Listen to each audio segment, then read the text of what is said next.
ഏതു ഇറാനും അമേരിക്കയും തമ്മിലുള്ള ബന്ധം അതീവ ഗുരുതരാവസ്ഥയിലേക്ക് എന്ന് പറയേണ്ട ഒരു ഘട്ടത്തിലേക്കാണ് പോകുന്നത്. 2026 ഫെബ്രുവരിയിലെ റിപ്പോർട്ടുകൾ പ്രകാരം യുദ്ധം ആസന്നമാണ്, അല്ലെങ്കിൽ യുദ്ധം സാധ്യത തള്ളിക്കളയാനാവില്ല എന്നുള്ള രീതിയിലാണ് റിപ്പോർട്ടുകൾ പുറത്തു വരുന്നത്. അതേസമയം ജനീവയിലും ഒമാനിലും നടന്ന ചർച്ചകൾ ഏകദേശം പരാജയപ്പെട്ടു എന്ന് തന്നെ പറയേണ്ട അവസ്ഥയിലേക്ക് എത്തി നിൽക്കുകയാണ് കാര്യങ്ങൾ. അപ്പോൾ ഇതുമായി ബന്ധപ്പെട്ട് ഇപ്പോൾ US-ന്റെ സൈനിക വൃത്തങ്ങൾ വൈറ്റ് ഹൗസിലേക്ക് കൊടുത്തിരിക്കുന്ന റിപ്പോർട്ടുകൾ പ്രകാരം ഈ പ്രാവശ്യം ഈ ഒരു വാരാന്ത്യത്തോടു കൂടി US സൈന്യം യുദ്ധത്തിന് തയ്യാറാണ് എന്നുള്ള റിപ്പോർട്ടുകൾ കൊടുത്തിട്ടുണ്ട്. പക്ഷെ ട്രംപ് ഒപ്പുവെച്ചിട്ടില്ല ആ ഒരു റിപ്പോർട്ടിൽ. ഒപ്പം തന്നെ ഇറാൻ പറയുന്ന കാര്യം എന്ന് പറഞ്ഞാൽ അത്തരത്തിലൊരു രീതിയിലേക്ക് യുദ്ധത്തിലേക്ക് പോവുകയാണെങ്കിൽ അവർ നിലപാടിൽ ഉറച്ചു നിൽക്കുകയാണ്, ഉറപ്പായും തിരിച്ചു പ്രതികരിക്കും, വലിയ ശക്തമായ രീതിയിൽ US-ന്റെ സൈനിക താവളങ്ങൾ ഉൾപ്പെടെ ആക്രമിക്കുമെന്ന് പറഞ്ഞിട്ടുണ്ട്, ഹോർമൂസ് കടലിടുക്ക് അടച്ചു കളയുമെന്ന് പറഞ്ഞിട്ടുണ്ട്. അപ്പോൾ നമുക്കറിയാം 20% ലോക എണ്ണ വ്യാപാരം നടക്കുന്നത് ഈ ഒരു കടലിടുക്കിലൂടെയാണ്. അപ്പോൾ ആ ഹോർമൂസ് കടലിടുക്ക് അടച്ചു കളയുന്നു എന്ന് പറയുമ്പോൾ ചുരുക്കി പറഞ്ഞാൽ ലോകത്തെ വലിയൊരു സാമ്പത്തിക പ്രതിസന്ധിയിലേക്ക് എത്തിക്കാനുള്ള തയ്യാറെടുപ്പിലാണ് ഇറാൻ ഇപ്പോൾ ശ്രമിച്ചുകൊണ്ടിരിക്കുന്നത്. കാരണം ഇറാന് വേറെ മാർഗ്ഗങ്ങളില്ല, അവർക്ക് തിരിച്ച് പ്രതികരിച്ചേ മതിയാവും എന്നുള്ള അവസ്ഥയാണ്. അപ്പോൾ അമേരിക്ക ഒന്ന് വിചാരിച്ചു കഴിഞ്ഞാൽ, അല്ലെങ്കിൽ ഒപ്പം തന്നെ പറയേണ്ട മറ്റൊരു കാര്യം, ഒരു യുദ്ധം സംഭവിക്കുകയാണെങ്കിൽ ചൈനയും റഷ്യയും ഇറാൻ്റെ കൂടെ നിൽക്കും. അപ്പോൾ ലോകം തന്നെ രണ്ട് ചേരിയായി മാറും. ഒരുപാട് പേർക്ക് പശ്ചിമേഷ്യയിലുള്ളവർക്ക് ജോലി അവസരങ്ങൾ നഷ്ടപ്പെടും. അങ്ങനെ വലിയ ബാധ്യതയിലേക്കും പ്രശ്നങ്ങളിലേക്കും ലോകം ഉറ്റുനോക്കിക്കൊണ്ട് നിൽക്കുകയാണ് ഈ ഒരു അവസരത്തിൽ. എന്താണ് ഇതിനെക്കുറിച്ച് കൂടുതൽ പറയാൻ? വിദ്യ, ഇതിൽ ഇപ്പോഴൊരു യുദ്ധം പൊട്ടിപ്പുറപ്പെടണമെന്ന് ആഗ്രഹിക്കുന്ന ഒരുപാട് പേരെ നമുക്ക് സോഷ്യൽ മീഡിയയിൽ കാണാം. ഒരുപാട് ആളുകൾ അതാ ഇപ്പോൾ യുദ്ധം വരാൻ പോവുകയാണ്, യുദ്ധം വരുന്നു, ഇറാൻ ഇപ്പോൾ തകരും, ഇറാൻ തീരും, ഇറാൻ്റെ ഇസ്ലാമിക ലോകവും ഇസ്ലാമിക രാജ്യവും ഒക്കെ അവസാനിക്കും, അമേരിക്ക എല്ലാം പിടിച്ചെടുക്കും എന്നൊക്കെ പറഞ്ഞ് പല കാരണങ്ങൾ കൊണ്ട്, വർഗീയപരമായ മതപരമായ ഒക്കെയുള്ള പല കാരണങ്ങൾ കൊണ്ട് ഇത്തരത്തിൽ തുള്ളിച്ചാടുന്ന നിരവധി ആളുകളെ നമുക്ക് കാണാൻ സാധിക്കും. പക്ഷേ ഇവരൊക്കെ മനസ്സിലാക്കണ്ടേ, നമ്മൾ എപ്പോഴും പറയുന്ന ഒരു യുദ്ധമെന്ന് പറയാൻ നമുക്ക് ഈ ഒരു ക്രിക്കറ്റ് കളിയോ ഫുട്ബോൾ കളിയോ ഒക്കെ നടക്കുന്ന ലാഘവത്തോടു കൂടി കൈകാര്യം ചെയ്യേണ്ടതോ കാണേണ്ടതോ ആയിട്ടുള്ളതൊന്നല്ല യുദ്ധം. യുദ്ധമെന്ന് പറഞ്ഞു കഴിഞ്ഞാൽ അതിന് ദൂരവ്യാപകമായ പ്രത്യാഘാതങ്ങൾ ഉണ്ടാക്കാൻ പോകുന്ന ഒന്നാണ് യുദ്ധമെന്ന് മാത്രമല്ല, ഇത് തുടങ്ങിക്കഴിഞ്ഞാൽ പിന്നെ പിടിച്ചെടുത്ത് നിർത്താൻ കഴിയില്ല. ഇപ്പോൾ യുക്രൈൻ റഷ്യ യുദ്ധം നോക്കുക വിദ്യ, ഇതിപ്പോൾ 3 വർഷത്തോളമായിട്ട് ഈ യുദ്ധം ഇങ്ങനെ തുടർന്നുകൊണ്ടിരിക്കുകയാണ്. ഇതുവരെ ആ വിഷയത്തിലൊരു തീരുമാനമായിട്ടില്ല. അവിടെ എത്രയോ ആളുകൾ മരിക്കുന്നുണ്ട്, ആ രാജ്യങ്ങൾക്കുണ്ടാകുന്ന സാമ്പത്തിക തകർച്ച, അതിൽ നിന്ന് എങ്ങനെ അവർ കരകയറും, അങ്ങനെ ഒരുപാട് വിഷയങ്ങളുണ്ട്. ഇപ്പോൾ ഇസ്രായേലും ഹമാസും തമ്മിലുള്ള യുദ്ധമാണെങ്കിലും ഈ യുദ്ധം കൊണ്ടൊക്കെ എന്തെങ്കിലും നേടാൻ സാധിച്ചിട്ടുണ്ടോ? ഇസ്രായേലും ഹമാസും തമ്മിൽ യുദ്ധം ചെയ്തിട്ട് ഹമാസിനോട്ട് ഇസ്രായേലിന് തീർക്കാനും കഴിഞ്ഞില്ല. അവസാനം ഹമാസിൻ്റെ കാല് പിടിച്ച് കരാർ ഒപ്പിട്ട് ബന്ധുക്കളെയും കൊണ്ട് പോകേണ്ട അവസ്ഥയായി. അപ്പോൾ ഈ യുദ്ധങ്ങൾ കൊണ്ടൊന്നും ശാശ്വതമായ പരിഹാരങ്ങളോ സമാധാനങ്ങളോ എവിടെയോ ഉള്ളതായിട്ട് നമ്മൾ ഇതുവരെ കണ്ടിട്ടുമില്ല, കേട്ടിട്ടുമില്ല. പക്ഷേ ഈ സാമ്രാജ്യത്വ താല്പര്യങ്ങൾക്ക്, സാമ്രാജ്യത്വ ശക്തികൾക്ക് അവരുടെ കാര്യങ്ങൾ നേടിയെടുക്കാൻ, അവർക്ക് പല അജണ്ടകളും നടപ്പാക്കാൻ, എണ്ണ വ്യാപാരം നടത്താൻ, മറ്റു രാജ്യങ്ങളുടെ സ്വത്തുക്കൾ കൊള്ളയടിക്കാനൊക്കെ എല്ലാ കാലത്തും അവർ അധിനിവേശം, യുദ്ധം എന്നൊക്കെ പറഞ്ഞ് ഓരോ പരിപാടികൾ നടത്തും, പ്രത്യേകിച്ച് അമേരിക്ക. അപ്പോൾ അവർ അതിന് കാരണമായി പറയുന്നത് ലോക സമാധാനമായിരിക്കാം, തീവ്രവാദത്തെ ഇല്ലായ്മ ചെയ്യാനെന്നായിരിക്കാം, പല പേരുകളിലും അവർ അതിനെ വിളിക്കും. പക്ഷേ ആത്യന്തികമായ ലക്ഷ്യം മറ്റുള്ളവരുടെ മുതൽ കൊള്ളയടിക്കുക, അതുപോലെ ലോകത്ത് ഞങ്ങളാണ് രാജാക്കന്മാരെന്ന് വരുത്തുക, ഇതൊക്കെയാണ് ഇവരുടെ ലക്ഷ്യം. അപ്പോൾ എന്തായാലും ഇപ്പോൾ സംഭവിക്കാൻ പോകുന്നതെന്ന് പറഞ്ഞാൽ ഈ റഷ്യ യുക്രൈൻ യുദ്ധമോ ഇസ്രായേൽ ഹമാസ് യുദ്ധമോ പോലെ ആയിരിക്കില്ല ഈ പറയുന്ന ഇറാൻ അമേരിക്ക യുദ്ധമോ അല്ലെങ്കിൽ ഇറാൻ ഇസ്രായേൽ യുദ്ധമോ ശക്തമായാൽ സംഭവിക്കാൻ പോകുന്നു. യുദ്ധം സാങ്കേതികമായി ആരംഭിച്ചു കഴിഞ്ഞു, പക്ഷേ ഈ യുദ്ധം കൃത്യമായ പ്രത്യാക്രമണങ്ങളുമായി ആയുധമെടുത്ത് ബോംബുകളും മിസൈലുകളും ഒക്കെ വർഷിച്ചിട്ടുള്ള ഒരു യുദ്ധം തുടങ്ങുകയാണെങ്കിൽ അത് പിന്നെ പിടിച്ചാൽ കിട്ടുന്ന ഒന്നായിരിക്കില്ല എന്നുള്ളത് ആദ്യമേ നമ്മൾ മനസ്സിലാക്കേണ്ട കാര്യമാണ്. അതായത് ഇത് പിടിച്ചാൽ കിട്ടുന്ന കാര്യമായിരിക്കില്ല. പശ്ചിമേഷ്യയിൽ തലങ്ങും വിലങ്ങും മിസൈലുകളും ബോംബുകളും വർഷിക്കുന്ന രീതിയിലേക്ക് അങ്ങോട്ടും ഇങ്ങോട്ടും പകപോക്കുന്ന വിധത്തിലേക്ക് ഒരു പിടിച്ചാൽ കിട്ടാത്ത വിധത്തിലേക്ക് ഇത് പടർന്ന് പന്തലിക്കും. അതായത് നമ്മൾ പറയുകയാണെങ്കിൽ ഒരു സർവനാശം എന്ന് വിളിക്കാവുന്ന അവസ്ഥയിലേക്ക് കാര്യങ്ങൾ പോകും. അത് ആരുടെയൊക്കെ സർവനാശമായിരിക്കും എന്നുള്ളത് കാത്തിരുന്ന് കാണണം. പക്ഷേ ഒരുപാട് രാജ്യങ്ങളുടെ സർവനാശത്തിലേക്ക് ഇത് പോകാനുള്ള ഒരു വ്യാപ്തി ഇതിനുണ്ട്. 8 അറബ് രാജ്യങ്ങൾ, 9ാമത്തെ ജോർദാൻ, യൂറോപ്യൻ രാജ്യങ്ങൾ, ഇസ്രായേൽ, അമേരിക്ക, ഇതൊക്കെ അമേരിക്കയുടെ സൈനിക കേന്ദ്രങ്ങളുള്ള സ്ഥലങ്ങൾ, ഇതൊക്കെ ഡയറക്റ്റ് ഹിറ്റിലാണ് നിൽക്കുന്നത്. അമേരിക്കയിൽ പോലും അമേരിക്കയ്ക്കുള്ളിൽ കടന്നു പോലും ആക്രമണം നടത്താൻ കഴിയുന്ന ശക്തികൾ പശ്ചിമേഷ്യയിലുണ്ട്. ഇറാൻ്റെ അണ്ടറിലുള്ള പ്രോക്സി ഗ്രൂപ്പുകൾ അങ്ങനെയാണ്. പണ്ട് വേൾഡ് ട്രേഡ് സെൻറ്റർ തകർക്കപ്പെട്ടത് എങ്ങനെയാണ് നമ്മൾ കണ്ടിട്ടുണ്ട്. അതിന് മുന്നോടിയായി അധിനിവേശങ്ങൾ അമേരിക്ക നടത്തിയത് എന്തായിരുന്നു? ജോർജ് ബുഷിൻ്റെ നേതൃത്വത്തിൽ നമ്മൾ കണ്ടതാണ്. ചരിത്രം ആവർത്തിക്കപ്പെടുകയാണോ എന്നതൊരു വലിയ ചോദ്യമാണ്. കാരണം അമേരിക്ക അധിനിവേശമെന്നും അതും ഇതും എന്നൊക്കെ പറഞ്ഞ് ഇമാതിരി ആക്രമണങ്ങൾ നടത്തുമ്പോൾ സ്വാഭാവികമായിട്ടും ഇതിലുള്ള തിരിച്ചടി ചിലപ്പോൾ അമേരിക്ക പ്രഡിക്റ്റ് ചെയ്യുന്നിടത്ത് നിന്നോണമെന്നില്ല. അപ്പോൾ സ്വാഭാവികമായിട്ടും ഇത് ഒരു ഒരു ഒരു വലിയ നാശത്തിലേക്ക്, സർവനാശത്തിലേക്ക് പോകുന്ന വിധത്തിലേക്ക് കാര്യങ്ങൾ മാറാനുള്ള വലിയ സാധ്യതയാണ് മുന്നിലുള്ളത്. അതിൽ തന്നെ പല രീതിയിൽ നമുക്കതിനെ ക്ലാസിഫൈ ചെയ്യാം. ഒന്ന്, രാജ്യങ്ങളുടെ തകർച്ച, ഭൂമിശാസ്ത്രപരമായി സൈനികപരമായി ഒക്കെ രാജ്യങ്ങൾക്കുണ്ടാകുന്ന തകർച്ച. രണ്ട്, സാമ്പത്തിക മാന്ദ്യം എന്ന് പറയുന്ന ഭീകരമായൊരു സാഹചര്യം, ഇന്ധന വില വർധന, അവശ്യ വസ്തുക്കളുടെ വില കൂടുന്ന സാഹചര്യം, ഉൽപാദന മാന്ദ്യം, വ്യവസായങ്ങൾ നടക്കാത്ത സാഹചര്യം, ഗൾഫ് മേഖലയുടെ പരിപൂർണമായ തകർച്ച, ഈ ആളുകൾ മുഴുവൻ തിരിച്ച് നമ്മുടെ രാജ്യത്തേക്ക് വന്നാൽ നമുക്ക് ഉൾക്കൊള്ളാൻ കഴിയാത്ത അവസ്ഥ, തൊഴിലില്ലായ്മ, പട്ടിണി, ക്ഷാമം, പൂഴ്ത്തിവയ്പ്പ്, അങ്ങനെ സകലമാന പ്രശ്നങ്ങളും എന്തൊക്കെ നമുക്ക് ഒരു ദുരിതമായി അനുഭവിക്കാൻ കഴിയുമോ, ആ പ്രകൃതി ദുരന്തങ്ങളല്ലാതെ എന്തൊക്കെ ദുരന്തങ്ങൾ ഈ ലോകത്തുണ്ടോ ആ ദുരിതങ്ങൾ മുഴുവനും വിളിച്ചു വരുത്തുന്ന വിധത്തിലേക്കായിരിക്കും ഈ യുദ്ധം അതിൻ്റെ മൂർധന്യാവസ്ഥയിലേക്ക് പോയാൽ ഉണ്ടാവുക. അതിൽ ഇന്ത്യക്കും സ്ഥിതി മാറി നിൽക്കുന്ന സാഹചര്യമൊന്നുമില്ല. ഇന്ത്യ മാത്രമായി രക്ഷപ്പെടാനൊന്നും പോകുന്നില്ല. ഇതിൻ്റെ ഭാഗമായിട്ട് നമ്മുടെ രാജ്യത്തും വലിയ തോതിലുള്ള പ്രശ്നങ്ങൾ ഉണ്ടാകും. അതിൽ ഒരു സംശയവും വേണ്ട. ഈ പറയുന്നത് പോലെ ഒരു യുദ്ധം ഉണ്ടായി കഴിഞ്ഞാൽ, യുദ്ധം എന്ന് പറയുന്ന നേരത്തെ ഇത് സൂചിപ്പിച്ചതുപോലെ ഒരു ഫുട്ബോൾ കളിക്കുന്നത് പോലെ, ക്രിക്കറ്റ് കളിക്കുന്നത് പോലെയോ തുടങ്ങി അവിടെ അവസാനിക്കുന്ന ഒന്നല്ല. പക്ഷെ മറിച്ച് വലിയ വലിയ പ്രത്യാഘാതങ്ങൾ എല്ലാ രാജ്യങ്ങളിലേക്കും ഒരുപക്ഷെ പടർന്നു പിടിക്കാവുന്ന രീതിയിലേക്കായിരിക്കാം ഇനി കാര്യങ്ങൾ പോകുന്നത്. പക്ഷേ എന്നിട്ട് പോലും ഇത്രയും ഇറാൻ അന്ന് പറയുന്നതും ഇന്ന് പറയുന്നതും ഒറ്റ കാര്യം തന്നെയാണ്. ഇറാന്റെ ആഭ്യന്തര കാര്യങ്ങളിൽ ഒരിക്കലും മറ്റു രാജ്യങ്ങൾ ഇടപെടാൻ പാടില്ല എന്നൊരൊറ്റ നിലപാടാണ് ഇറാൻ അന്നും ഇന്നും ഉള്ളത്. ഇതൊക്കെ അമേരിക്ക പറയുമ്പോഴും ഇറാൻ പറയുന്ന കാര്യം, അമേരിക്ക ഇറാനെ ഏതെങ്കിലും തരത്തിൽ പ്രകോപിപ്പിച്ചാൽ അല്ലെങ്കിൽ ആക്രമിച്ചാൽ തിരിച്ച് അമേരിക്കയുടെ സൈനിക താവള കേന്ദ്രങ്ങൾ ആക്രമിക്കുമെന്നാണ് അന്നും പറഞ്ഞിരിക്കുന്നത്, ഇന്നും പറഞ്ഞിരിക്കുന്നത്.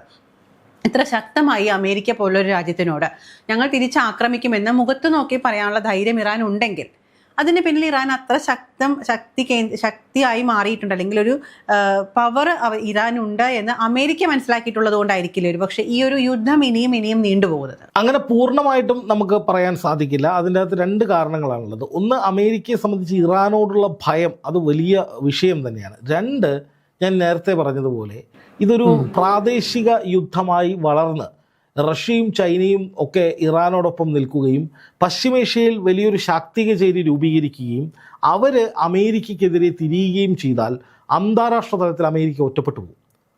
ഈ യുദ്ധം എന്ന് പറയുന്നത് അമേരിക്കയ്ക്ക് വലിയ നാശനഷ്ടങ്ങളുണ്ട്. അത് ഇറാനെ മാത്രം ഭയന്നില്ല. ഇപ്പോൾ ഇറാൻ ഭയപ്പെടേണ്ട ഒരു ഫാക്ടറാണ് എന്നുള്ളത് അമേരിക്കയ്ക്ക് നന്നായി അറിയുന്നത് കൊണ്ടാണ്, അല്ലെങ്കിൽ അമേരിക്ക നന്നായി മനസ്സിലാക്കിയത് കൊണ്ടാണ് ഇത്രയും വലിയ ഒരു ലാഗ് വന്നത് അമേരിക്കയ്ക്ക് ആക്രമിക്കാൻ. ഇപ്പോൾ വെനസ്വലയിൽ ഏതാണ്ട് ഒരു മാസത്തിനുള്ളിൽ മൊത്തം ഓപ്പറേഷനും അമേരിക്ക പൂർത്തീകരിച്ചു. ഇതിപ്പോൾ 2 മാസമായി.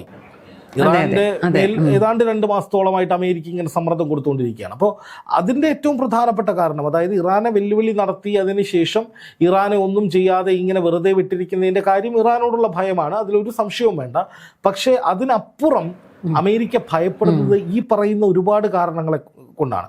അതായത് റഷ്യയും ചൈനയും ഒക്കെ എടുക്കുന്നൊരു നിലപാട്, ഇന്ത്യ ഉൾപ്പെടെ ഇറാനോടൊപ്പം നിൽക്കുന്നൊരു സാഹചര്യം വന്നാൽ ഗൾഫ് രാജ്യങ്ങൾ കൂടി ഇറാനോടൊപ്പം നിന്ന് അമേരിക്കയ്ക്കെതിരെ നിലപാട് സ്വീകരിച്ചാൽ, കാരണം അവർക്ക് അവരുടെ ആത്മരക്ഷാർത്ഥം ചിലപ്പോൾ ഇറാനോടൊപ്പം നിൽക്കേണ്ടി വരും, അല്ലെങ്കിൽ ഇറാൻ ആക്രമിക്കുമെന്നുള്ളത് തീർച്ചയാണ്. ആ സമയത്ത് അമേരിക്കയ്ക്ക് സംരക്ഷിക്കാൻ കഴിഞ്ഞോണമെന്നില്ല.